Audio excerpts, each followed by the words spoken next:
When the Boeing B-29 Superfortress first appeared in Japanese skies, it was unlike anything the nation had ever seen.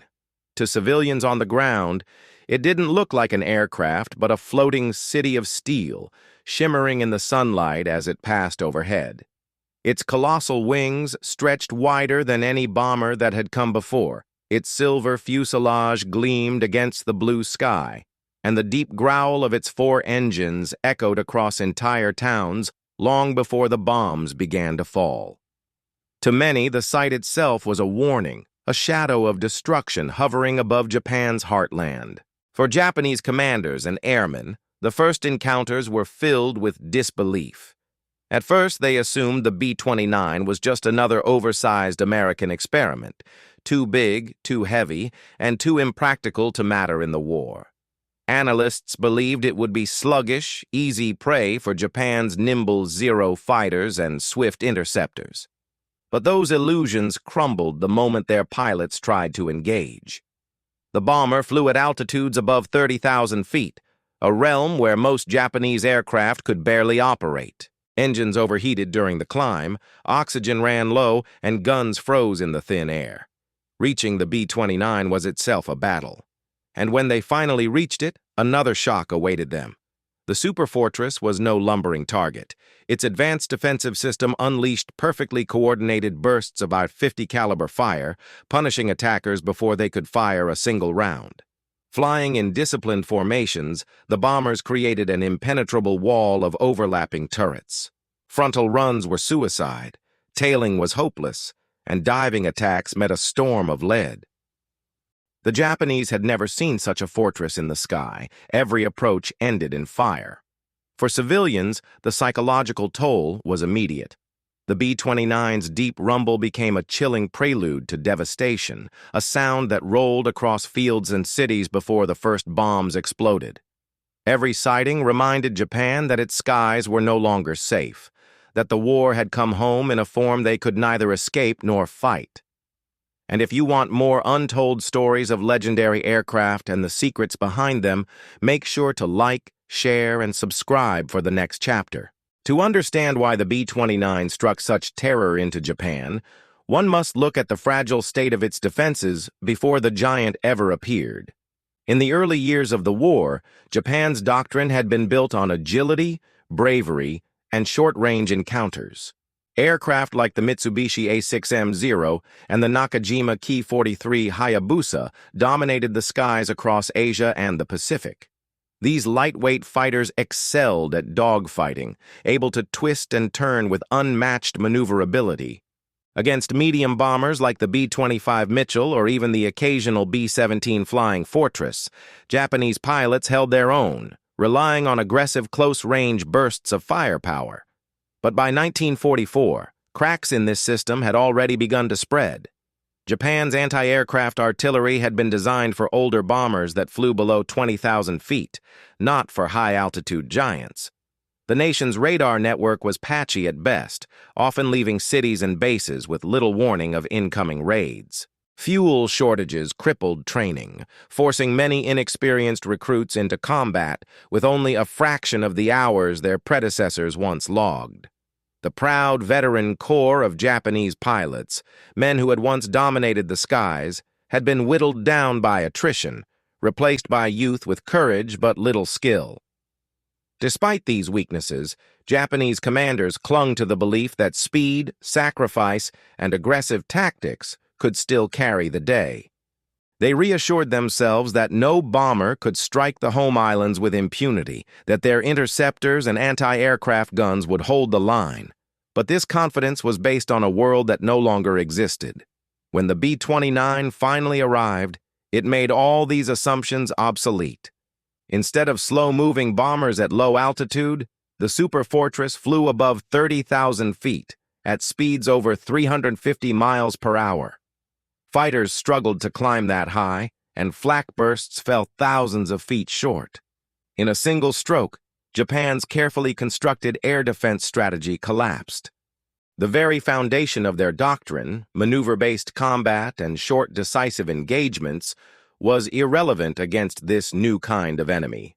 The B-29 was not just another American bomber. It was a revelation that exposed how far behind Japan had fallen and how quickly the balance of the air war was slipping away. As Japanese intelligence gathered details about the new American bomber, disbelief quickly turned into alarm. The B-29 was not just larger than anything Japan had faced. It was operating on an entirely different level of technology. Its four Wright R-33 50 duplex Cyclone engines, each equipped with turbo superchargers, gave the Superfortress both speed and altitude beyond the reach of most Japanese aircraft. Reports confirmed it could cruise at more than 350 miles per hour while maintaining altitudes above 30,000 feet. For Japan's fighter force, this meant climbing into thin, freezing air where engines overheated, oxygen ran short, and weapons froze long before an attack could even begin. The bomber's range was even more unsettling. With a combat radius exceeding 1,500 miles, the B-29 could strike from bases in China, India, and later, the Mariana Islands, reaching deep into Japan's heartland. Tokyo, Nagoya, Osaka, and countless industrial centers that had once been considered safe were suddenly within easy reach. Geography, once Japan's greatest shield, had been erased. Even more shocking was the B-29's defensive system. Unlike conventional bombers that relied on gunners stationed in exposed turrets, the Superfortress employed remote-controlled gun stations linked to an advanced fire control computer. Each turret covered overlapping angles, allowing coordinated streams of .50 caliber fire to greet attackers from almost any direction. Japanese pilots discovered that approaching from the front or rear often meant flying into a carefully timed storm of bullets. Casualty rates for interceptors soared. Intelligence also noted features that Japan could not replicate. Pressurized cabins allowed American crews to operate comfortably at high altitude without oxygen masks, reducing fatigue and increasing effectiveness during long missions. The bomber could also carry up to 20,000 pounds of bombs, nearly double the payload of Japanese heavy bombers. To Japanese strategists, the implications were devastating. This was not simply a new weapon, it was proof of America's industrial and technological dominance. While Japan struggled with shortages of fuel, steel, and trained manpower, the United States had produced a machine that seemed years ahead of anything Japan could hope to field. The B-29 was more than a bomber. It was a symbol of a widening gap that no amount of bravery could close. Confronted with the shocking reality of the B-29, Japan scrambled to find ways to counter the giant. The first step was to adapt existing fighters into high-altitude interceptors. Aircraft such as the Nakajima Ki-44 Shoki and later the Ki-84 Hayate were stripped of weight, fitted with more powerful engines, and pushed to climb faster. On paper, these aircraft showed promise, but in combat the results were disappointing. Reaching 30,000 feet often pushed engines to the point of failure, and even when they did reach the bombers, pilots found themselves facing waves of overlapping defensive fire that shredded formations before they could close the distance. Desperation forced commanders into grim decisions. Pilots were ordered to carry out Tayatari, or deliberate ramming attacks.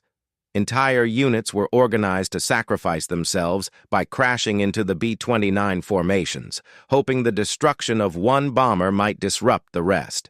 While a handful of these missions brought down superfortresses, the cost was catastrophic. Japan was already losing its most experienced aviators, and now the few skilled men who remained were deliberately sent on one-way flights. The tactic symbolized Japan's growing hopelessness more than it did a viable defense. At night, the Japanese experimented with modified interceptors like the Nakajima J1N1 Gecko, fitted with primitive radar and upward-firing cannons. These night fighters occasionally achieved success, ambushing bombers under cover of darkness, but their effectiveness was limited. Japan's radar technology lagged far behind the Allies, and the few successful interceptions were the exception rather than the rule. On the ground, engineers attempted to strengthen anti-aircraft defenses. New, heavier flak guns were designed, but production delays, steel shortages, and fuel crises ensured that coverage was patchy at best. By the time these weapons reached the battlefield, American tactics had already shifted. The B-29s began switching to low-level night firebombing runs, turning cities into infernos and rendering high-altitude defenses useless. Each adaptation Japan attempted was reactive, costly, and ultimately too late. Instead of regaining control, the nation bled pilots, planes, and resources in battles it could never win. The B-29 had forced Japan into a cycle of desperation, proving that no matter how many sacrifices were made, the tide of the air war would not be reversed. By the summer of 1945, the B-29 had become more than just a machine of war. It was a constant shadow over Japan. The drone of its engines high above the clouds struck fear in both soldiers and civilians alike. People knew that when the distant hum grew louder, fire and destruction would soon follow. Unlike earlier raids, which had been limited in scope, the B-29 brought devastation on an industrial scale. Entire cities vanished in single nights, reduced to ash under waves of incendiary bombs. For the Japanese population, it was as if the heavens themselves had turned against them. The psychological toll was immense. Civilians huddled in shelters knowing that no defense could protect them. Newspapers and propaganda broadcasts, once full of boasts about Japanese strength, grew increasingly hollow. Whispered conversations in Tokyo and Osaka admitted what officials would not say aloud. The skies now belonged to America. Even the most loyal citizens began to doubt whether the war could continue. For soldiers and pilots, morale crumbled as missions against the B-29 became suicide runs with little chance of success.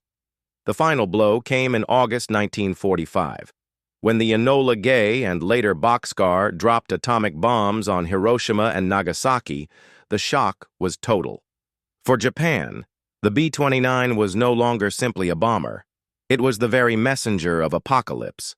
No other aircraft in history had carried such destructive power, and no nation had ever been so powerless to stop it.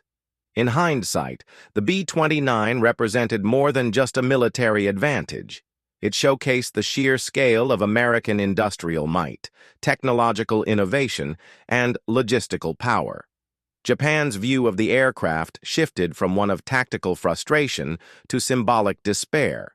It was proof that bravery, sacrifice, and tradition could not overcome modern science and overwhelming production.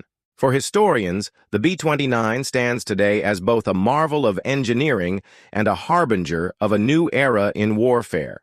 For Japan in 1945, however, it was the sound of defeat itself.